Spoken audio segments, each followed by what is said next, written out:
Olá, Júlio. Minha querida. Hoje dedicamos o programa, estamos a poucos dias do Natal, dedicamos o programa a um poema, como nós gostamos, não é? De ficar aqui a analisar palavra por palavra, de estar aqui a especular sobre os sentimentos. Melhor ainda, Diga. é melhor o especular que analisar. Porque, especular. desculpa a deformação, mas para mim analisar tem sempre uma nostalgia de descobrir o que lá está. E isso nunca me passa pela cabeça. Eu gosto de um poema, mas quando eu falo sobre ele, estou a alucinar sobre ele à luz da minha vida, da minha narrativa, de tudo o que está dentro de mim, e nada me garante que o que eu estou a dizer corresponda em 25% ou 75% ao que estava na cabeça do poeta. Bom, estar aqui a especular sobre o que foi escrito é como estar num qualquer museu a olhar para uma obra de arte, para uma pintura, não é? Tem toda a razão. É muito bom esse exercício. Não é preciso sequer ser pintura abstrata, não é? Pintura abstrata permite tudo, incluindo... É muito fácil, cada um de nós interpreta algumas daquelas telas das maneiras mais diversas. Uma, aliás, não precisamos estar a falar de arte. Em psicologia, há testes, chamados testes projetivos, em que o que é esperado de nós é que, com as nossas diferenças, nós digamos o que é que aquilo nos faz pensar, o que é que nos traz ao espírito. E cada um vê coisas muito diferentes. Completamente diversas, não é? Eu confesso que me ri porque, numa determinada fase, perguntávamos à minha filha o que é que ela tinha desenhado e ela dizia: isto é pintura abstrata. Pois claro que havia tudo ali.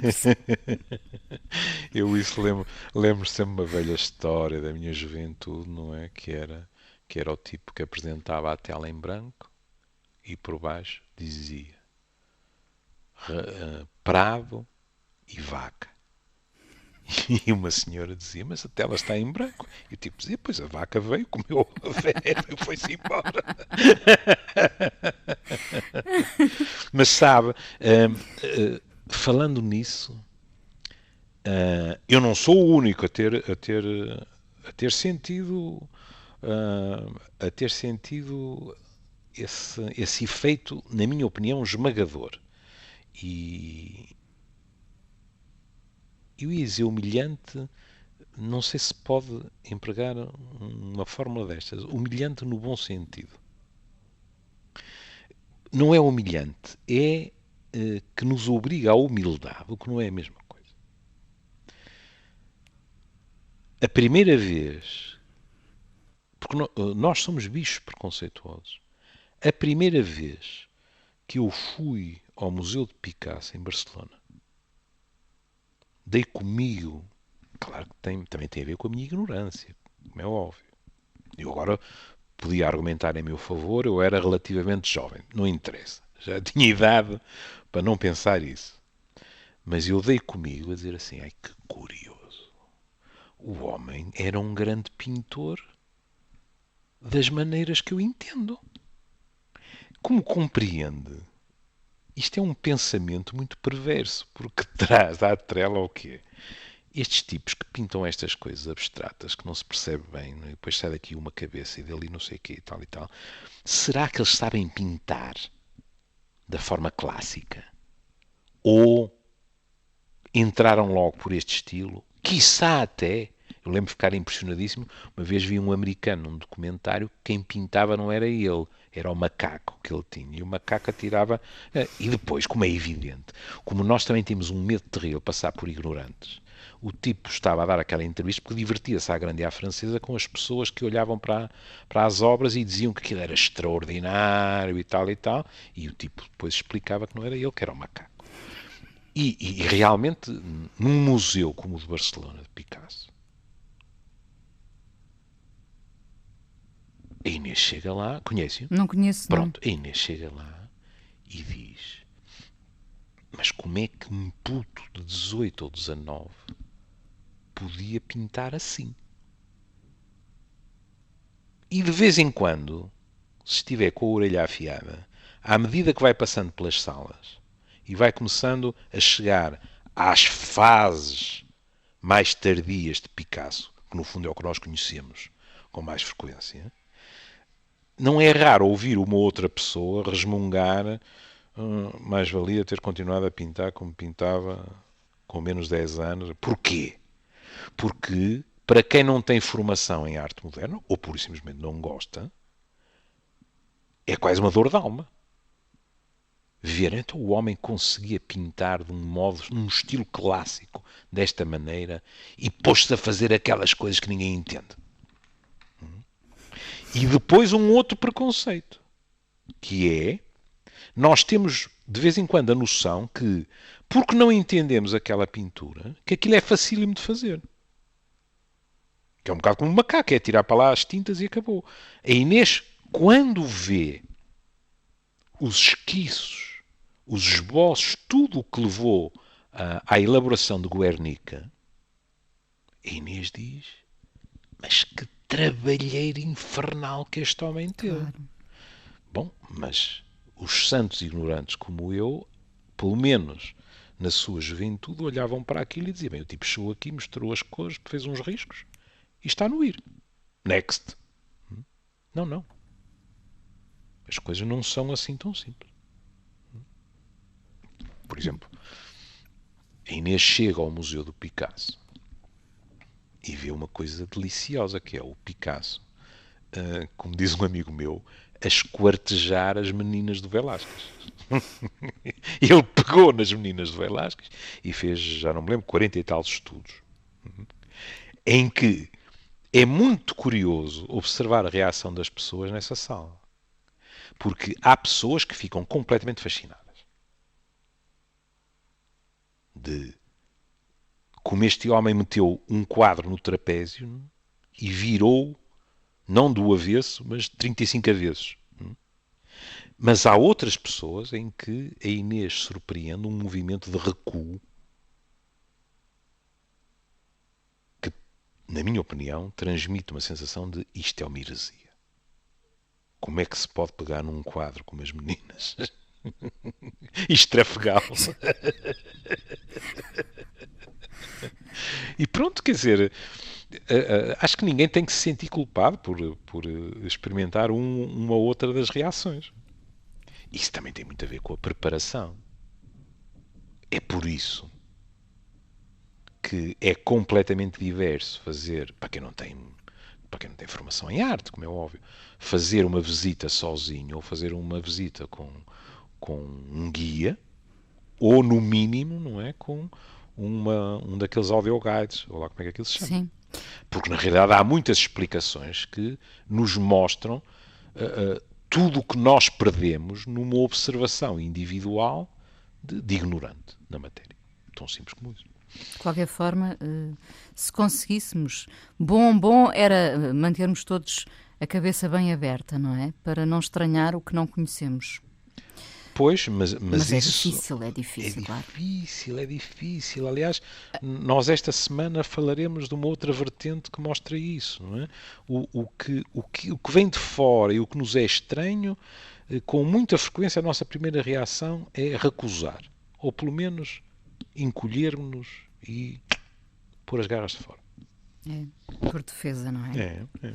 Bom, estávamos a falar desta questão de especularmos sobre o que temos escrito ou o que ouvimos, pode ser uma letra de uma canção, um poema, e sabe, do que eu gosto verdadeiramente é quando o Júlio me diz assim: você pensou assim, curioso, eu tinha a ideia que...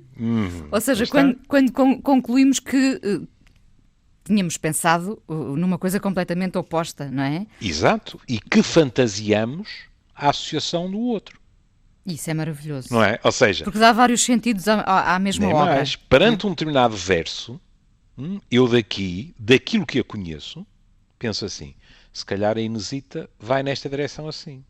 Quando a Inês diz que foi na direção assado, eu fico surpreendido. Sim. Isso aconteceu-me, já não me lembro se com uma letra do Chico Buarque. Mas é inevitável. É inevitável, claro. É inevitável porque uma pessoa podia dizer assim só. Isso só prova que o Machado de Vaz é um péssimo psiquiatra e que não a conhece. Não. Longe de mim negar essa dimensão. Mas há outra que não podemos negar também, que é Isto não é ascético. Claro. Quando eu digo para mim, eu acho que a Inês vai pensar nisto ou naquilo, há aqui também uma dimensão de projeção, em que eu a infeto com as minhas próprias ideias.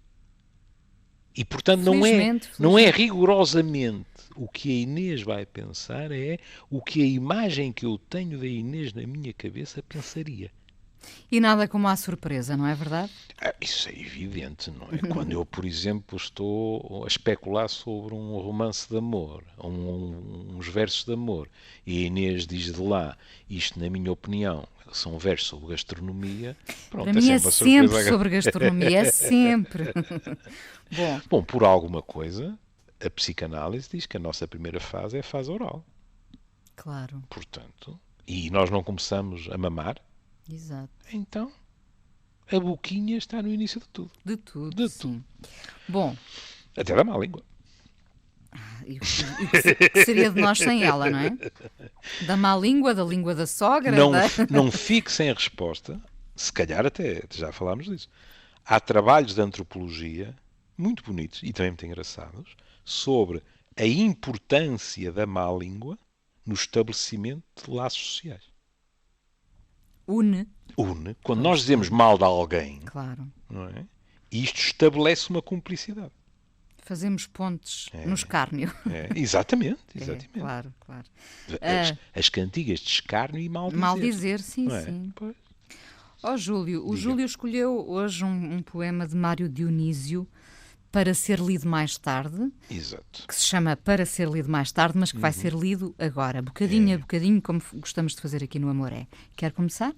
Sim, e vou explicar porquê. Porque eu apresentei aqui no Norte Shopping um livro sobre cuidados e cuidadores, com a doutora Ana Jorge, o doutor António Lochner, o Júlio Veríssimo, enfim, uma pleia de autores que eu reputo um livro de muito interesse para o público em geral e para os técnicos, atenção, não é só para o público em geral, para os técnicos também. E o livro acaba com um poema de Mário Dionísio. E, portanto, eu vim para casa e pensei assim, ora, vou buscar qualquer coisa de Mário Dionísio para o Amoré.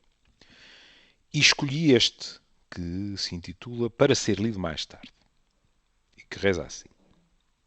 Um dia, quando já não vieres dizer-me vem jantar, quando já não tiveres dificuldade em chegar ao puxador da porta, quando já não vieres dizer-me pai, vem ver os meus deveres, quando esta luz que trazes nos cabelos já não escorrer nos papéis em que trabalho, para ti será o começo de tudo. Uma outra vida haverá talvez para os teus sonhos. Um outro mundo acolherá talvez enfim a tua ofrenda. Hás de ter alguma impaciência enquanto falo. Ouvirás com encanto alguém que não conheço, nem talvez ainda exista neste instante. Mas para mim será já tão frio e já tão tarde. E nem mesmo uma lembrança, amarga ou doce, ficará desta hora redonda em que ninguém repara. Isto é muito bonito. É muito bonito, mas, sob certos aspectos, é muito triste. É uma antecipação da dor? É uma antecipação da separação e da dor da separação.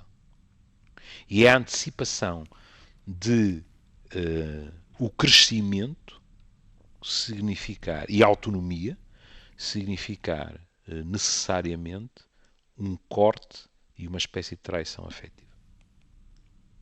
E fica já dito, não é? Entendendo que eu me perco sempre por autoestradas e veredas, eu não estou nada de acordo com isso.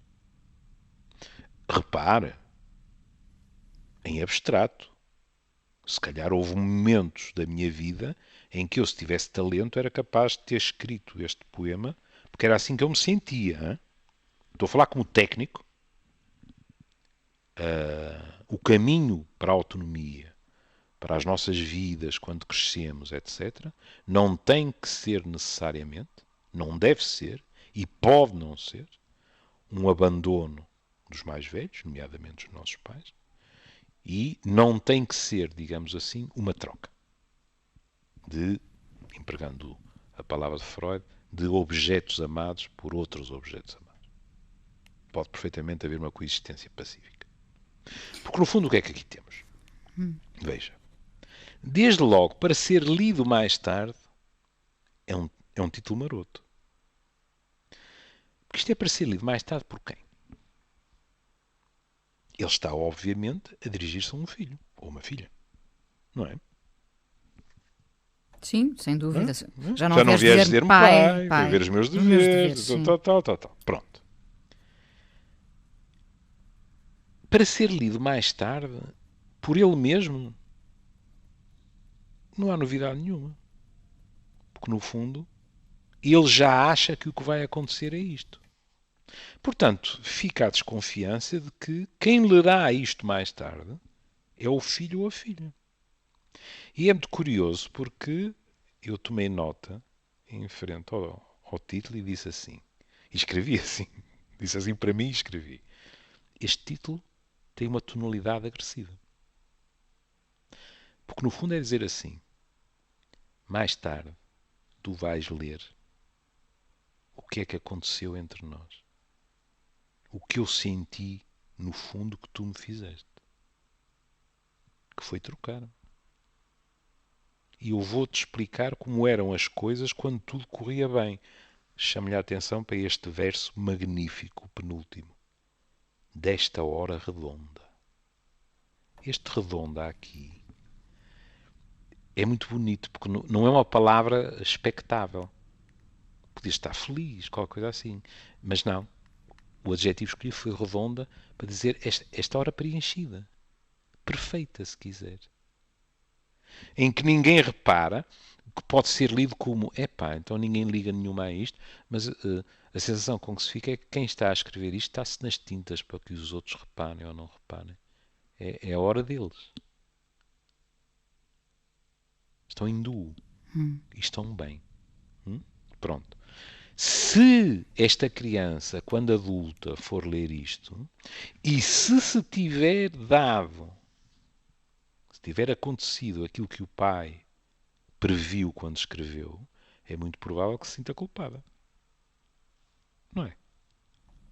Quer dizer, ó diabo, eu fiquei impaciente quando ele falava, eu encantei-me com outras pessoas, para ele o afeto desapareceu e ele sentiu-se frio e sentiu que era tarde demais. Não distribuí bem o meu tempo e o meu amor? Exato, nem mesmo uma lembrança ficou, isto é pesado. Eu pensaria muitas vezes, antes de dar-me ao luxo de morrer e deixar um poema destes para um dos meus filhos o encontrar. Eu gosto de pensar, não é? Porque nós somos suspeitos, na nossa opinião, em relação a nós mesmos. Não é? Eu gosto de pensar que se um dia tivesse escrito um poema destes, num momento de amargura, num momento de dúvida, etc., se não caísse redondo, teria o cuidado de queimar isto, porque não queria que nenhum dos meus filhos lesse um poema deste. Não podemos entregar este peso, não podemos deixar este peso a outra pessoa, não é?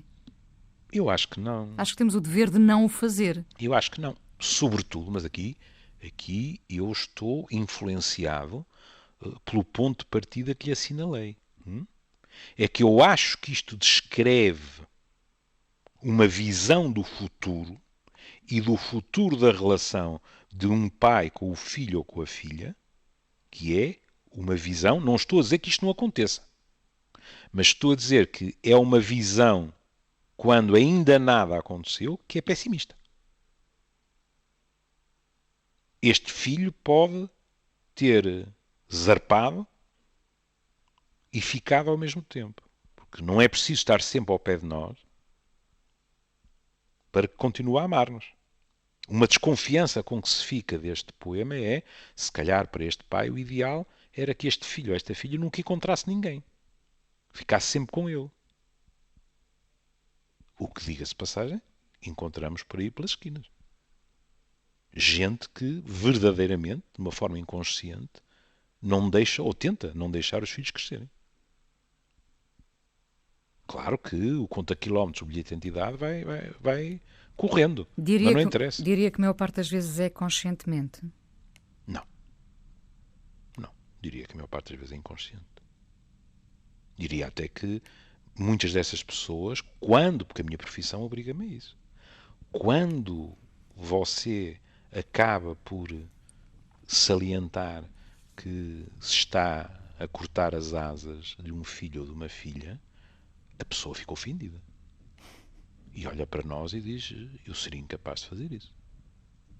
Eu quero o melhor para o meu filho e para a minha filha. Poderá até ouvir uma frase clássica, que é: eu estou a protegê-lo. E a pessoa está convencida disso. Quando, por exemplo, podemos estar naquela situação em que nós fazemos notar, já reparou que não há nenhum namorado que sirva para a sua filha, nenhuma namorada para o seu filho. Já reparou que, de certas formas, boicotou todas as relações, etc. E há um padrão naquilo. E visto de fora, é muito evidente que ninguém servirá. A pessoa pode-lhe responder de maneira nenhuma. Rejeita normalmente. Nenhuma delas estava à altura, ou qualquer coisa assim. Pronto, ponto final. Mas pronto, não me quero antecipar. Um dia, quando já não vieres dizer-me, vem jantar. É bonito. Muitos de nós já passaram por isto. Quando nós estamos a trabalhar, ou a fazer isto, ou a fazer aquilo, e vem Sua Excelência e diz, por exemplo, a mãe diz que o jantar está pronto, ou o pai, hoje em dia, cada vez há, como já dissemos aqui, cada vez há mais homens na cozinha. Isto também traz-me uma recordação. A mim mandavam-me em casa dos meus avós não dizer ao meu avô, que estava no escritório a escrever os seus artigos para o jornal, não chamá-lo para jantar, mas fazer uma pergunta que já me mandavam de marotos para se divertirem à minha custa, porque eu falava mal. E então mandavam-me perguntar ao meu avô se ele queria botija para a noite. Aquelas botijas de metal, com água De quente. metal? Metal ainda, Ah, com água quente. Por fora tinham aquelas mangas, não sei como é que se chama aquilo, pronto, de algodão ou qualquer coisa. Era bem agradável quando estava frio. E então eu, tato como era, ia lá acima, virava-me para o meu avô e dizia: o fofo que é bitija. E depois a malta gozava. Mas isso ficou sempre, não é? Pronto. Com muita frequência aparece um meliante qualquer e diz: o jantar está pronto. E a malta vai para a mesa. Diga-se passagem que também com muita frequência é ao contrário. Somos nós que vamos tentar arrancar os tipos aos computadores, ou isto ou aquilo. Ou à boa maneira da minha querida Anselmo Brancampo, onde eu cresci, aquelas mães que vinham à janela e que se insultavam a si mesmas a chamar os filhos para jantar. Que é uma coisa extraordinária, não é? Só no Porto. claro! Não é? Só no Porto, não é? Pronto. Quando já não tiveres dificuldade em chegar ao puxador da porta, cá está a questão do crescimento, aqui até é físico. O puto é tão pequenote que nem ao puxador da porta chega ainda. Esta é muito visual, não é? Muito Fácil, visual. sim. Quando já não vieres dizer-me, pai, vem ver os meus deveres. Também todos nós passamos por isso. Eu não era dizer, e não era meu pai que só chegava à noite, mas era a minha mãe e era ao contrário, não é? Quer dizer, a minha mãe não confiava muito que eu lhe fosse perguntar se ela não queria ver os meus deveres. Portanto, não é? Quando eu me preparava para me esgueirar para fora da minha sala de estudo, não é? A minha mãe é que perguntava: já fizeste os deveres? E como sabe, dizendo eu sim, minha mãe dizia aquilo que foi importante na minha educação: então vai para brincar para a rua. É claro que hoje em dia seria mais complicado. Não é? Hoje em dia brincar na rua não é a mesma coisa. Naquela altura os automóveis eram lá bem um e coisas desse género. Não é? Mas brincar na rua para mim foi uma extraordinária fonte de ensinamentos. Quando esta luz, e agora repara a mudança de registro, muito belo. Estamos, como disse muito bem, num registro muito visual primeiro. Não é? O pirralho nem em bicos dos pés chega à maçaneta da porta. Não é? Depois estamos num outro registro, em princípio já há algum tempo depois, que é quando se vai dizer ao pai ou à mãe: anda-me a ajudar a fazer os trabalhos de casa, ou anda a ver que já os fiz. Agora é um registro completamente diferente. É o registro do encantamento. Quando esta luz que trazes nos cabelos já não escorrer nos papéis em que trabalha. Isto é muito bonito. Nós costumamos dizer: eles iluminam-nos a vida. Outros dizem, ele é o sol da minha vida, Sim. etc. Não é? Não é só com as crianças que nós dizemos isto. Podemos dizer no amor, por exemplo. Não é? Mas quando esta luz que trazes nos cabelos, não é? Já não escorrer nos papéis em que trabalho.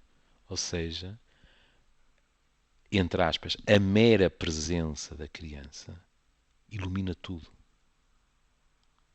Ilumina de tal maneira que sai da própria criança, onde já iluminava, quiçá, o gabinete de trabalho, e vai depositar-se quase como os pós de Perlim-Pim-Pim da Sininho no Peter Pan, sobre os papéis em que trabalha. E sai-se desta descrição perfeitamente idílica, lindíssima, deste gabinete de trabalho de repente cheio de luz, cheio de afeto, para ti será o começo de tudo. E, por exemplo, este verso a mim causa-me engulhos. Por que dizer será o começo de tudo? Então o começo de tudo para esta criança é quando tudo isto acaba. 1000 vezes não para mim. Tudo isto a criança já leva com ela. Aliás, a qualidade disto vai influenciar o resto da vida dela. A qualidade das nossas relações afetivas na infância tem influência no modo como nós nos entregamos às nossas relações afetivas enquanto adolescentes e adultos. É um processo de construção. Nem mais. Mas este pai faz aqui uma fronteira. Como antigamente, quando íamos ao Melocotão a Vigo.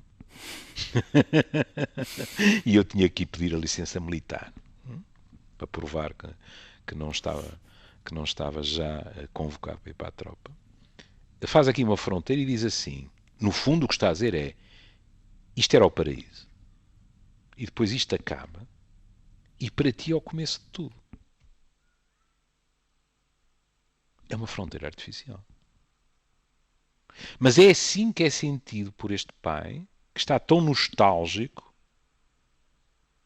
e com tanta saudade desses tempos e gostaria que esses tempos permanecessem assim. Está a ver o preço terrível a pagar para que isso acontecesse. É o filho ou a filha não gostarem. Já nem estou a dizer em termos literais, penso que o pai não se importaria que ele chegasse à maçaneta da porta, mas em termos da ligação para com ele. Pronto, não viria pedir para ver os deveres, mas viria pedir outra coisa qualquer. Um conselho. E acima de tudo, permaneceria o encanto que se espalha pelo gabinete de trabalho, porque estão os dois. É curioso até dizer, podíamos ser mauzinhos e dizer, aqui não existe mãe. Não estamos a falar da nostalgia de uma felicidade familiar. Um pai pode reclamar tudo para ele, não é? Evidentemente. Isto é 2, não é 3. Não é? Claro. E agora ele começa a descrever o que é que vai ser a vida do filho quando acaba esse período. Uma outra vida haverá talvez para os teus sonhos. Um outro mundo acolherá talvez enfim a tua ofrenda. Veja esta frase. A tua ofrenda é uma palavra bela. E, portanto, ele está a reconhecer a extraordinária capacidade de dar daquela criança.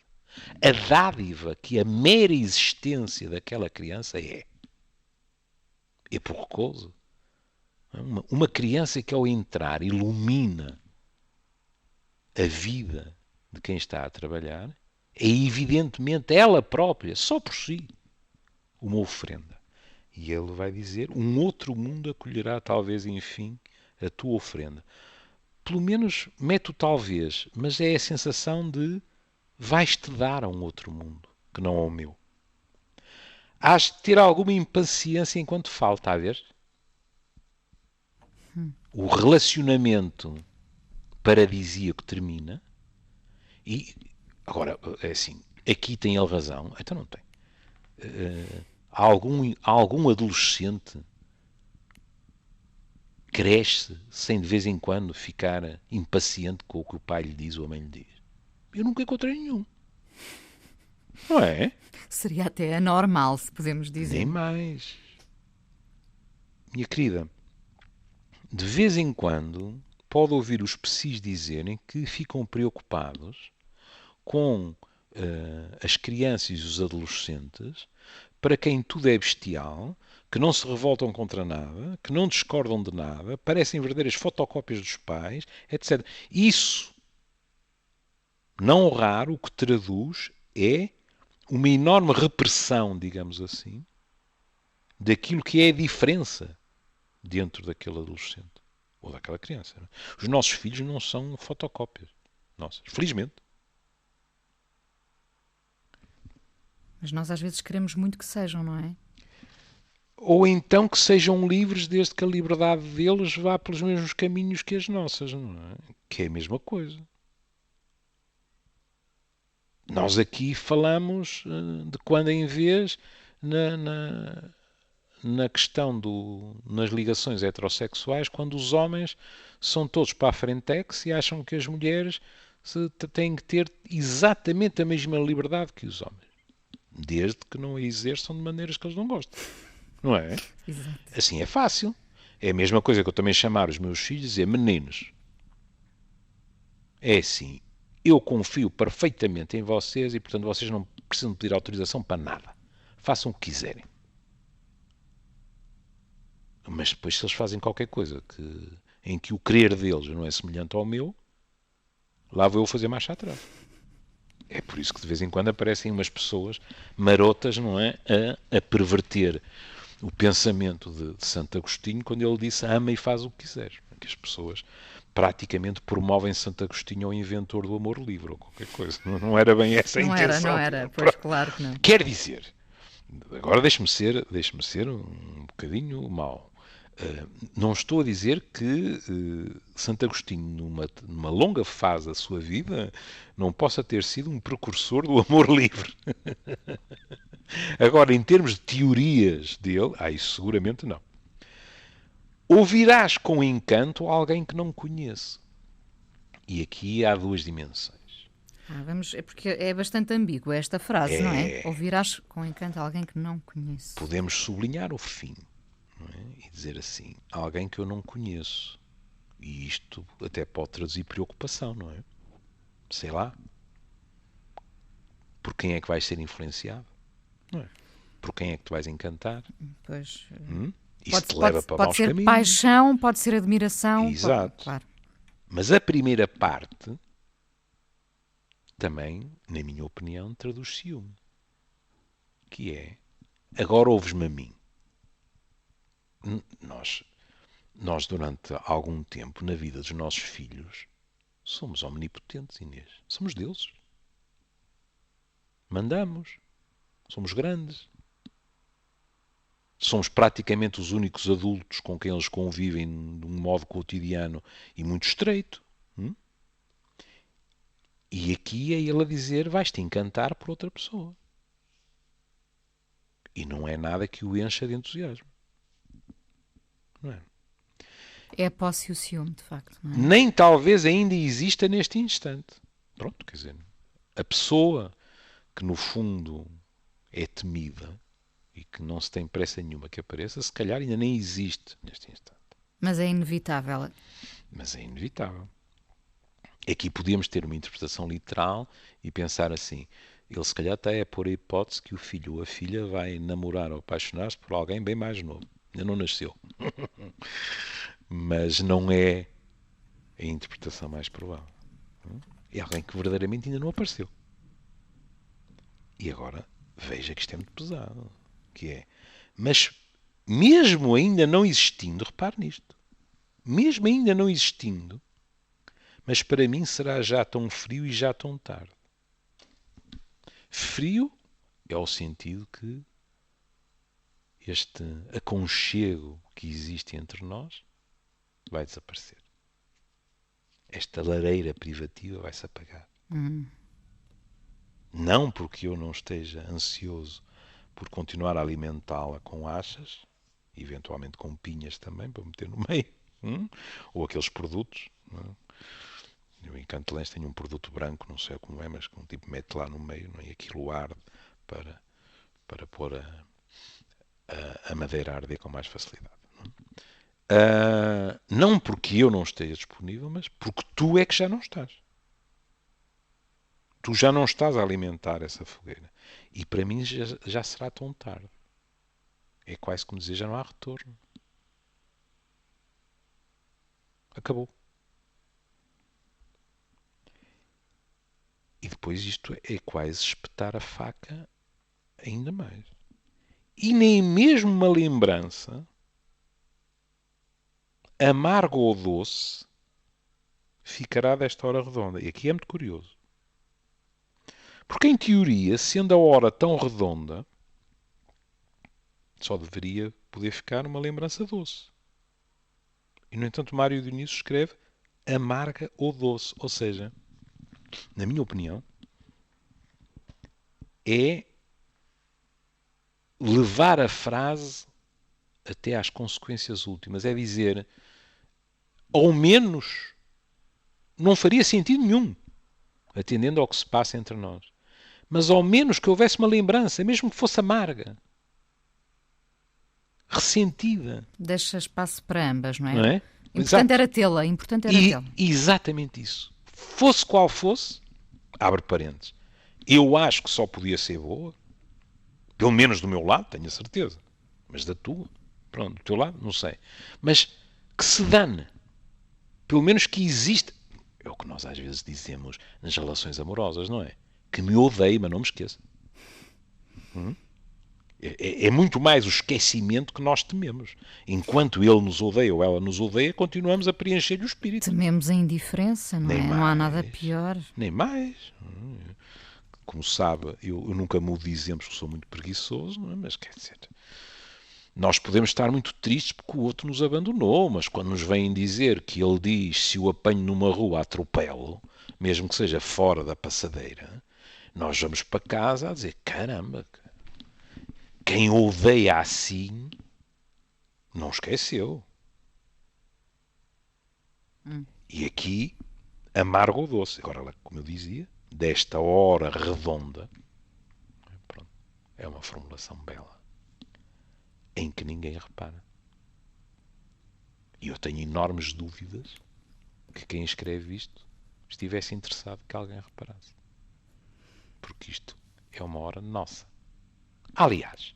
Mas é uma visão muito desencantada, não é? Prematuramente desencantada. E eu até arriscaria egoísta também. Também. Eu também diria que esta parte final em que se diz mas para mim será já tão frio e já tão tarde e nem mesmo uma lembrança amarga ou doce ficará. Isto é muito masculino. Eu não imagino uma mãe a dizer desta forma. Talvez. É assim, eu iria mais longe. Pronto, vou meter o pescocinho, que é para os meus antigos alunos se rirem, se por acaso ouvirem. Eu nem sequer imagino muito uma mulher a dizer isto. Como sabe, eu idealizo um bocado as mulheres, não é? E acho que isto é muito mais paleio masculino. E depois, esta formulação é terrível. Repare, se eu escrevesse, eu adoraria ter escrito um poema deste. Lá o facto de eu não estar de acordo com a ideologia, entre aspas, do poema ou com a visão da vida não tem nada a ver com a minha inveja pura e dura quanto, na minha opinião, a beleza do poema, que eu acho muito belo. Sombrio, mas muito belo. Se eu tivesse escrito isto quando os meus dois... Não estou a falar dos meus netos, estou a falar dos meus filhos. Quando os meus filhos não chegavam à maçaneta da porta, isso significaria que eu estava a desistir a priori da hipótese de um dia ter horas redondas com eles, adultos. Horas redondas com eles e eu já com netos. Percebe? Porque, embora perto de mim, eles teriam partido. Ora, é assim. Hum, eu tenho recordações, eh, eu não tenho recordações amargas dos meus filhos. São todas doces. Tenho recordações amargas de contextos que vivi com os meus filhos. É diferente. Sim. Mas as minhas recordações dos meus filhos, tenho algumas recordações de preocupações, etc. Medos em determinada situação, etc. Sei lá, as coisas mais prosaicas, não é? Quando os nossos filhos saem e à hora programada ainda não chegaram e nós nos preocupamos e naquela altura não havia telemóveis. Pronto. Mas as minhas recordações com ambos os meus filhos são muito doces. Também porque é uma relação que continua a ser muito alimentada, não é? É verdade, mas mesmo que é não alimentada fosse... em vários sentidos. Exatamente, tem toda a razão. Tem toda a razão. Porque se faz à mesa também, Tem toda esse a razão. culto. Sim, pois, aí nem sempre tão simétrica como poderia ser, não é? Porque, não sei, aqui há umas semanas atrás os políticos andavam muito à volta da tradição na Assembleia da República, não é? Na minha família há uma velha tradição de quando eu estou presente eu pago a conta. E eu aí não me importaria de vez em quando alterar a tradição, não é? Pronto. Mas enfim, estou a brincar. Não, estou mesmo a brincar, sabe? Porque como é que eu lhe hei de explicar? Aí é curioso agora a associação livre que eu tive. Acho que os meus filhos estão ao redor dos 40, um para cima e outro para baixo. Não é? Espero que nenhum deles ouça isto. Quando eu vejo a naturalidade, com que desde sempre, isto não começou agora, mas a naturalidade com que nunca passa pela cabeça deles dividir a conta com o pai, sob certos aspectos, isso projeta-me para o passado. Porque, como é evidente, quando eles são pequenos, é óbvio que não pagam contas. Claro. Não é? E é enternecedor porque há uma dimensão. Há de haver gente lá em casa a dizer assim: caramba, este tipo está a construir um alibi para os filhos com uma racionalização enorme. Mas é assim, eu também gosto de pensar que isso da parte deles traduz uma enorme confiança na relação comigo. Percebe? Que é esta noção de o pai paga. Não no sentido interesseiro. Claro que há uma dimensão interesseira. Se o pai paga, não pago eu. Pouco dinheiro. Não é? Não é por acaso que de vez em quando a tribo, quando vai a restaurantes mais caros, normalmente é com o pai. Não é? Se eu, por meu tempo isso não acontecia, não é? Mas se eu no meu tempo também quisesse ir experimentar este ou aquele restaurante, eu desafiaria meu pai, não é? Lá está a contar com a rede, não é? Contar com a tal rede, não é? Mas o que eu acho é que isso também traduz que determinar, não é dependência, curiosamente. É não haver sentido de ameaça no facto do pai cuidar da tribo. Porque de vez em quando nós sentimos muita necessidade de provar ao patriarca que já não estamos debaixo da asa. E eu tive o privilégio, porque agora alguém podia dizer, pois, eles provam que não estão debaixo da asa na massa e não há problema nenhum, e depois se calhar discutem consigo, tu dizes, não, faz parte de um conjunto, não é? É acho que tenho proteção, muita mais sorte. uma vez, não é? Eu acho que tenho muita sorte. A tribo, pronto, tem tido choques, como todas as tribos, não é?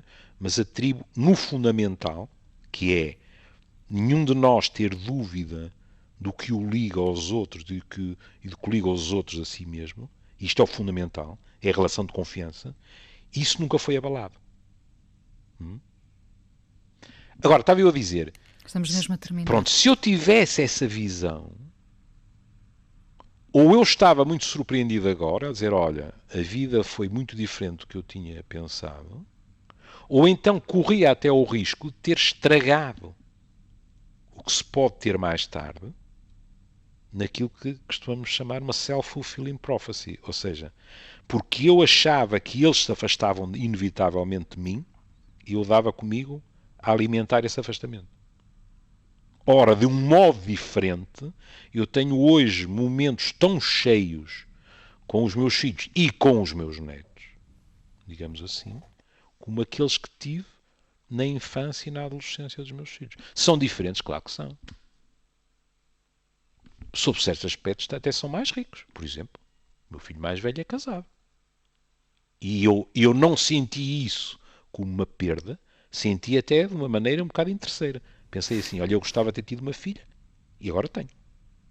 Percebe?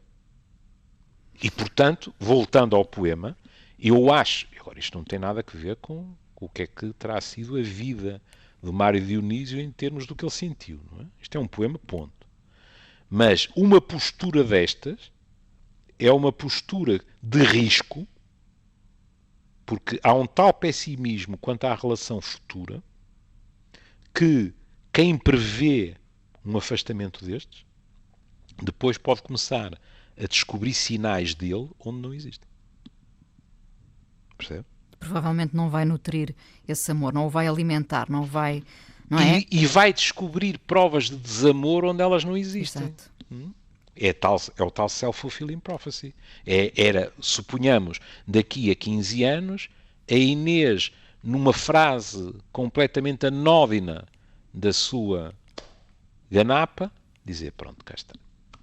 Já pertence ao passado dela, ela já só vem cá porque tem que fazer o frete, ou isto, ou aquilo, ou outro. E provavelmente a frase não tinha nenhum significado. Era, no fundo, a Inês a tentar encaixar o comportamento dela nos seus receios. É importante deixarem aberto o presente, não é? Deixar espaço para tudo. Até porque, ainda por cima, é limitar a liberdade dos outros. Não é? Nós não temos o direito, se temos dúvidas, perguntamos. Não temos o direito é de encaixotar as atitudes dos outros e os comportamentos naquilo que é uma teoria previamente elaborada por nós. Don't leave me this way, communards. Uma versão possível? Eu penso, era a questão de, cuidado, a letra, como é evidente, não tem nada a ver com pais e filhos, não é? Mas é a questão, eu até diria, este pai que escreve este poema não escreveria uma canção que se chamasse Don't Leave Me This Way. Escreveria Don't Leave Me, ponto. Porque não havia nenhuma forma boa para ser deixado. Um beijinho, Júlio, querida, até amanhã. Até amanhã.